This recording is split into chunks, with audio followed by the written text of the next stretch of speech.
Hello everyone, welcome back to my YouTube channel Home Science Learning Point.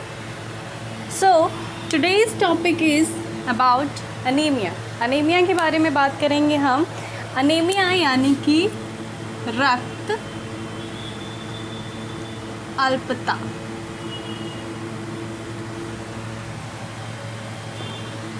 यानी कि खून की कमी हो जाना, रक्त अल्पता यानी कि blood losses. Most we can say this is most common blood disorder. कह सकते हैं कि ये जो है बहुत ही कॉमन ब्लड डिसऑर्डर है जो कि लगभग 70% महिलाओं में पाया जाता है, प्रेग्नेंट लेडीज़ में पाया जाता है. मैक्सिमम जो है ह्यूमन बींग्स इससे सर्वाइव करते हैं. एक स्टेज में कभी ना कभी ये प्रॉब्लम्स आती ही आती है. सबसे पहले तो हम जानेंगे कि क्या होता है ये एनीमिया, क्या इसके सिम्टम्स हैं, क्या होता है इसमें. Decrease total amount of RBC और हीमोग्लोबिन इन ब्लड. तो क्या होता है इसमें, क्या होता है कि आरबीसी का काउंट जो है, यानी आरबीसी का जो अमाउंट है, आरबीसी काउंट वो डिक्रीज़ होता जाता है, घटता जाता है. साथ ही हीमोग्लोबिन भी जो है वो ब्लड में कम होता जाता है. नेक्स्ट है lower ability to carry oxygen. जो ब्लड जो है हमारा, हम सभी जानते हैं कि ब्लड जो है हमारे पूरी बॉडी में ऑक्सीजन की सप्लाई करता है. हमारे जो भी बॉडी पार्ट्स के जो भी मसल्स एंड टिश्यूज़ हैं, जो भी सेल्स हैं, उन तक ऑक्सीजन पहुंचाने का काम जो है वो ब्लड करता है. तो क्या होती है, उसकी ऑक्सीजन को कैरी करके ले जाने की एबिलिटी भी जो है वो कम हो जाती है इस डिज़ीज़ में. Next symptoms. अब बात करेंगे सिम्टम्स यानी कि लक्षण की. कैसे जानेंगे, कैसे असेस करेंगे कि व्यक्ति एनीमिक है या नहीं है, या इसे एनीमिया जैसी कोई शिकायत आ रही है या नहीं आ रही है. तो उसके लिए है व्हेन इट्स कम स्लोली, यानी कि जब एनीमिया आपको धीरे धीरे होता है, धीरे धीरे एनीमिया की तरफ व्यक्ति बढ़ता है. तो पहली चीज़ तो अगर स्लोली एनीमिया के लक्षण आ रहे हैं तो वो आपको या तो न्यूट्रिशनल रिक्वायरमेंट्स आपकी पूरी नहीं हो पा रही है, आपके भोजन में ऐसे पोषक तत्वों की मात्रा जो है वो फुलफ़िल नहीं हो पा रही है, जैसे कि आयरन की कमी की वजह से हो सकता है, फॉलिक एसिड की कमी की वजह से हो सकता है, विटामिन B12 की कमी की वजह से हो सकता है, B6 की कमी से हो सकता है, B9 की कमी से हो सकता है. तो इसकी वजह से जो है एनीमिया जो है वो बहुत स्लोली आपको आता दिखाई देगा. तो इसमें जो सिम्टम्स हैं, जो लक्षण हैं वो क्या होते हैं. पहली चीज़ है टायर्डनेस, यानी व्यक्ति थका थका महसूस करता है. नेक्स्ट थिंग इज़ वीकनेस, व्यक्ति कमज़ोर महसूस करता है. Another thing is shortness of breath, यानी सांस फूलने जैसी समस्याएं सामने आती हैं. साथ ही पुअर एबिलिटी ऑफ एक्सरसाइज, किसी भी कार्य को करने की क्षमता जो है वो कम होती जाती है. व्हेन इट्स क्विकली, जब ये फ्रिक्वेंटली आता है या क्विकली आता है, तो क्यों, कैसे फ्रिक्वेंटली आ सकता है. अगर कोई हेमरेज है, कोई इंजरी है, कहीं ब्लड लॉसेस बहुत ज़्यादा हो चुके हैं, तो ऐसी कंडीशन में क्या होता है, ये फ्रिक्वेंटली या क्विकली आता है. ऐसे में क्या होता है, कन्फ्यूज़न हो सकता है, व्यक्ति को मानसिक भ्रम की स्थिति हो सकती है, और इंक्रीज़ द थ्रस्ट, व्यक्ति को प्यास बहुत ज़्यादा लगती है. तो ये सिम्टम्स थे, ये इसके लक्षण थे. नेक्स्ट बात करेंगे कॉजेज़ की. क्या कारण हो सकते हैं अनीमिया होने के. तो कॉजेज़ में है ब्लड लॉसेस, यानी कि जो भी आपको ब्लड की लॉसेस, चाहे किसी भी वजह से हो, इंजरी की वजह से हो, या फिर ऐसे आपके बॉडी में ही उसका फॉर्मेशन बहुत प्रॉपर ना हो रहा हो, तो कोई भी कारण हो सकते हैं. Next thing is decrease RBC production, यानी कि रेड ब्लड सेल्स का प्रोडक्शन जब कम होने लगता है, कम मात्रा में, कम अमाउंट में आरबीसी का प्रोडक्शन होने के कारण भी अनीमिया हो सकता है. Next one is increase RBC breakdown. अगर आरबीसी यानी रेड ब्लड सेल्स का ब्रेकडाउन अधिक हो रहा है, ज़्यादा हो रहा है, तो भी अनीमिया हो सकता है.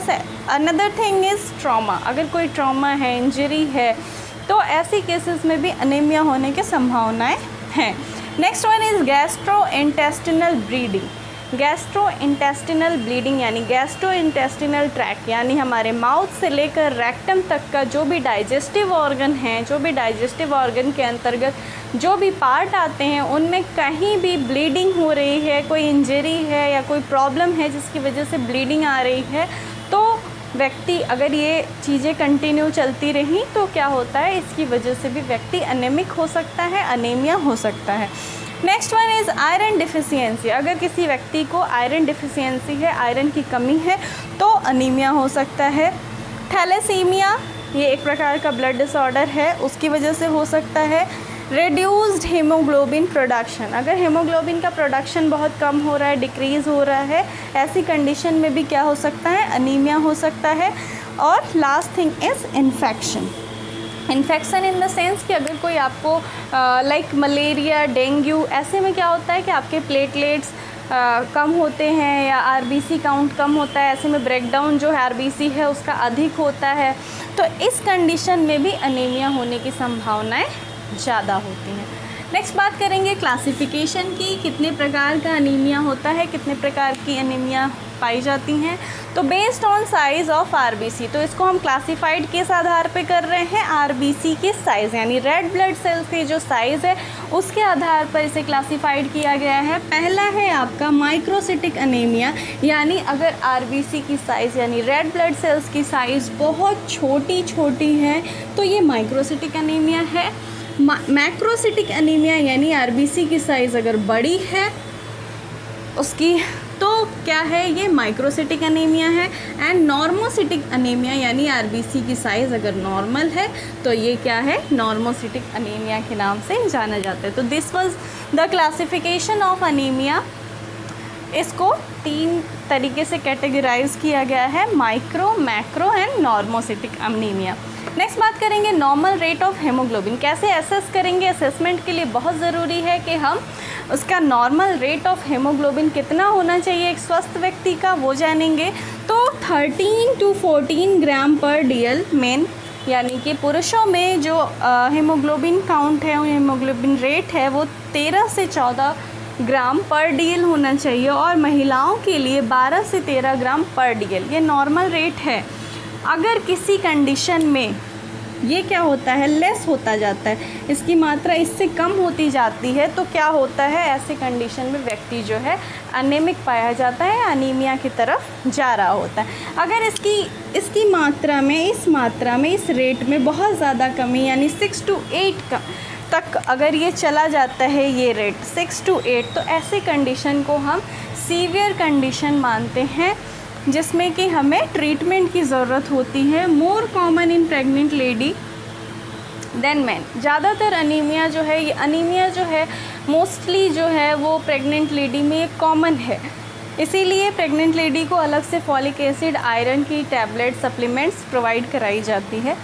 ट्रीटमेंट की बात करेंगे तो अगर आप ओरल आयरन दे सकते हैं, आयरन डोजेस दे सकते हैं, यानी कि आप कोई आयरन सप्लीमेंट्स दे सकते हैं, तो उसके लिए इसके लिए कंडीशन है, ये माइल्ड टू मॉडरेट कंडीशन में दी जा सकती है। अगर व्यक्ति को माइल्ड अनीमिया है, माइल्ड टू मॉडरेट कंडीशन में हम ओरल आयरन प्रोवाइड कर सकते हैं। बट अगर सीवियर कंडीशन है तो क्या करेंगे, तो इंजेक्टेबल आयरन प्रेफर करेंगे।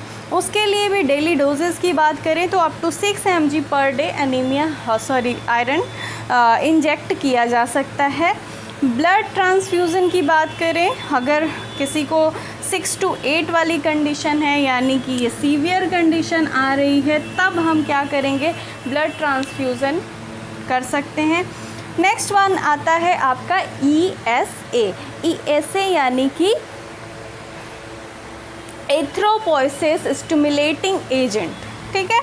इसका इस्तेमाल कब करते हैं, जब पेशेंट जो है क्रोनिक किडनी डिजीज़ से सर्वाइव कर रहा होता है, तब हम इसका इस्तेमाल करते हैं। ऐसी कंडीशन में अगर व्यक्ति एनेमिक है तो उसको ESA प्रोवाइड कराया जाता है।